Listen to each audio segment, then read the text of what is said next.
শয়তান আল্লাহকে চ্যালেঞ্জ দিয়েছিল, আল্লাহ আপনি তো জান্নাতে ঢোকাতে পারবেন না, এতগুলো জান্নাত কেন বানালেন, জাহান্নাম আরো বেশি হলে ভালো হতো। আল্লাহ বললেন কেন?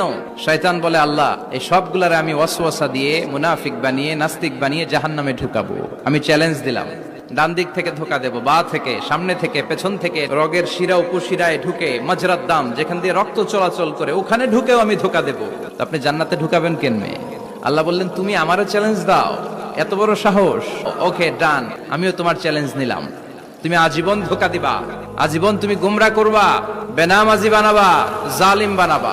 কিন্তু আমার বান্দা অনেক ওয়াক্তের নামাজে মসজিদে ঢুকে, অথবা মাঝরাতে ঘুম ভেঙে গেলে তাহাজ্জুদের জায়নামাজে চোখের পানি ছেড়ে যখন ক্ষমা চাইবে, আমি সব গুনাহ মাফ করে দেব, তুই কি করবি?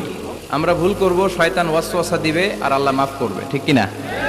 দিনের 24 ঘন্টা তিনি বসে থাকেন, কখন আমার বান্দা চোখের পানি ছেড়ে আমার কাছে ক্ষমা চায় আর আমি আল্লাহ ক্ষমা করে দেব।